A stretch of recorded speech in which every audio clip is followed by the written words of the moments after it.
Hello friends, कैसे हैं आप सब। फ्रेंड्स, दीपावली के बाद जो मुख्य पर्व आता है वह है छठ। भारत एक ऐसा देश है जिसे त्योहारों की भूमि कहा जाता है। जितने त्योहार हमारे देश में मनाए जाते हैं शायद किसी देश में ही मनाए जाते होंगे। हमारे देश में त्योहारों का सिलसिला पूरे वर्ष चलता रहता है। दीपावली के बाद जो मुख्य पर्व आता है वह है छठ पूजा।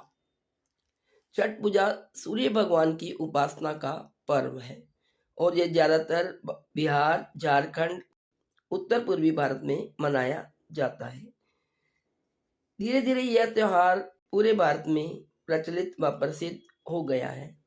4 दिवसीय यह पर्व नहाय खाए से लेकर उगते सूर्य को अर्घ देने तक चलने वाला होता है। इस पर्व का अपना ही एक ऐतिहासिक महत्व है। दोस्तों, आइए जानते हैं छठ पर्व की शुरुआत कैसे हुई। छठ पर्व के शुरुआत के पीछे कई सारी पौराणिक कहानियां प्रचलित हैं, जिसमें से मैं आपको एक कहानी बताती हूँ। इसी एक कथा राम सीता से भी जुड़ी हुई है। पौराणिक कथाओं के मुताबिक जब राम सीता 14 वर्ष के वनवास के बाद अयोध्या लौटे थे, तब रावण वध के पाप से मुक्त होने के लिए उन्होंने ऋषि मुनियों के आदेश पर राज्य सूर्य यज्ञ का फैसला किया था। पूजा के लिए उन्होंने मृदुल ऋषि को आमंत्रित किया था।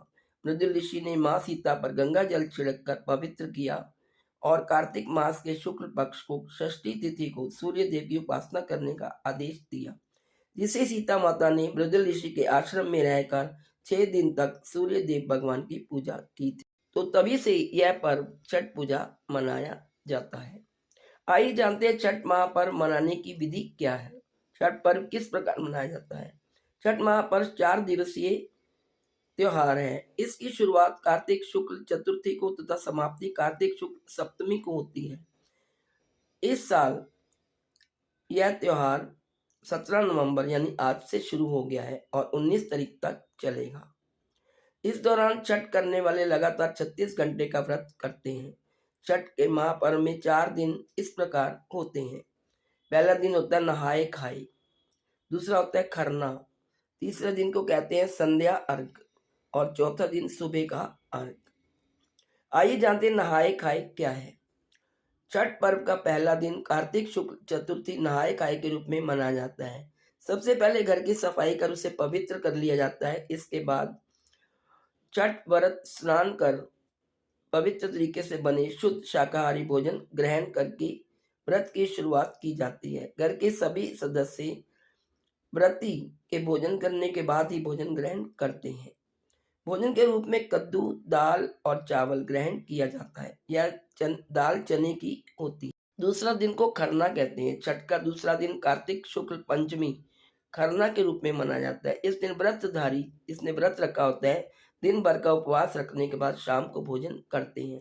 इसे खरना कहा जाता है। खरना का प्रसाद लेने के लिए आसपास के सभी लोगों को आमंत्रित किया जाता है। प्रसाद के रूप में गन्ने के रस या गुड़ से बने हुए खीर के साथ दूध, चावल का पिट्ठा और घी चुपड़ी रोटी बनाई जाती है। इसमें नमक या चीनी का प्रयोग पूरी तरह से वर्जित होता है। इस दौरान पूरे घर की स्वच्छता पर विशेष ध्यान दिया जाता है। तीसरा दिन होता है संध्या अर्घ। तीसरे दिन कार्तिक शुक्ल षष्ठी को दिन में छठ प्रसाद बनाया जाता है। जिस तरह से सैकड़ों साल पहले यह पर्व मनाया जाता था, वही तरीका आज भी है। इस पर्व के लिए बनाए गए सभी प्रसाद घर में तैयार किया जाता है। ठेकुआ और कसार के अलावा और भी पकवान बनाए जाते हैं। वह पूरे घर की सफाई का ध्यान रखते हुए घरों में ही तैयार किए जाते हैं। ठेकुआ गुड़ और आटे से तैयार होता है, वही कसार चावल के आटे से और गुड़ से तैयार होता है। इसके अलावा इस महापर्व में फलों और सब्जियों का खास महत्व है। छठ के लिए इस्तेमाल किए जाने वाले बर्तन या तो बांस के बने होते हैं या फिर मिट्टी के। ये सभी वस्तुएं प्रकृति को किसी भी प्रकार से नुकसान नहीं पहुंचाती। शाम को तक पूरी तैयारी और व्यवस्था कर बांस की टोकरी में सजाया जाता है और व्रती के साथ परिवार और पड़ोस के सारे लोग सूर्य को अर्घ देने घाट पर पहुंचते हैं। सभी छठ व्रती एक नियत तालाब या नदी के किनारे इकट्ठे होकर सामूहिक रूप से अर्घ दान करते हैं। सूर्य को दूध व पानी का अर्घ दिया जाता है तथा छठी मैया की प्रसाद बड़े सूप से पूजा की जाती है। इस समय घाट पर कुछ घंटों के लिए मेले जैसा दृश्य बन जाता है। चौथा है सुबह का अर्घ। चौथे दिन कार्तिक शुक्ल सप्तमी को सुबह उगते हुए सूर्य को अर्घ दिया जाता है। छठ व्रती वही पुनः इकट्ठा होते हैं जहां उन्होंने शाम को अर्घ दिया था। पुनः पिछली शाम की पुनरावृत्ति होती है। अंत में व्रती कच्चे दूध एवं शरबत पीकर तथा थोड़ा प्रसाद खाकर व्रत पूरा करते हैं। आइए जानते हैं कौन है छठी मैया। वेदों के मुताबिक छठी मैया को ऊर्जा की देवी कहा गया है। छठी मैया के बारे में कहा जाता है कि छठी मैया सूर्य देव की बहन है। उनकी पूजा करने से और उनके गीत गाने से सूर्य भगवान प्रसन्न होते हैं और सभी मनोकामनाएं भी पूर्ण करते हैं। आइए जानते हैं वो रीति रिवाज जो इस छठ को बनाते हैं महापर्व। छठ महापर्व पूरी तरह से स्वच्छता और पवित्रता को ध्यान में रखते हुए मनाया जाने वाला त्योहार है। इसलिए इस महापर्व में कुछ ऐसे नियम भी हैं जो पूरी तरह से वर्जित हैं, जैसे कि बिना सिलाई के कपड़े पहनना। ऐसा नियम इसलिए बनाया गया था क्योंकि किसी भी कपड़े के सिलाई के दौरान दर्जी धागे को अपने मुंह से लेते हैं, जिससे वस्त्र जूठा हो जाता है। इसलिए पहले के समय में प्राचीन काल में महिला व्रती को बिना ब्लाउज के ही और पुरुष को केवल धोती में ही अर्घ देने का प्रावधान था, परंतु आजकल के नवयुग में ये सब बदल गया है। चीनी की जगह गुड़ का प्रयोग करना। छठ के अलावा भी इस पूजन में चीनी का प्रयोग हमेशा से वर्जित माना गया है, क्योंकि चीनी के बनने के दौरान इसके सफाई में जानवरों की हड्डियों का प्रयोग किया जाता है, जो किसी भी पूजा की पवित्रता को भंग करने के लिए काफी है। इसलिए हर पूजा की भांति इस महापर्व छठ में भी चीनी के स्थान पर गुड़ का प्रयोग किया जाता है। तो दोस्तों, ये थे कुछ पुराने रीति रिवाज जो छठ को मनाते हैं महापर्व। आइए अब जानते हैं छठी पूजा का महत्व क्या है। छठ पूजा के दौरान सूर्य देव और छठी मैया की पूजा की जाती है। इस पूजा में भक्त गंगा नदी जैसे पवित्र जल में स्नान करते हैं। महिलाएं निर्जला व्रत रखकर सूर्य देव और छठी माता के लिए प्रसाद तैयार करती हैं।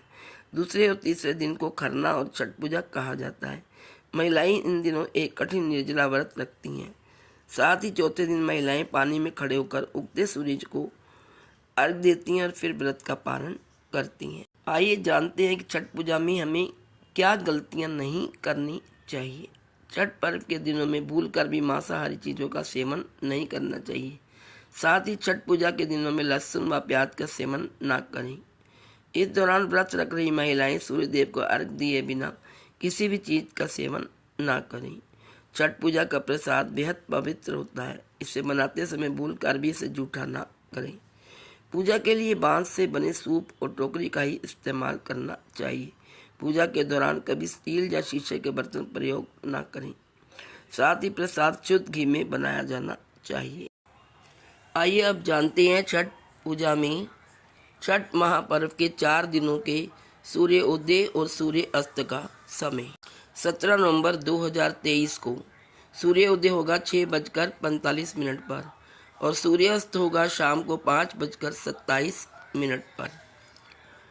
दूसरा दिन खरना के दिन यानी कि 18 नवंबर को इस दिन सूर्य उदय होगा 6:46 पर और सूर्यास्त होगा शाम को 5:26 पर।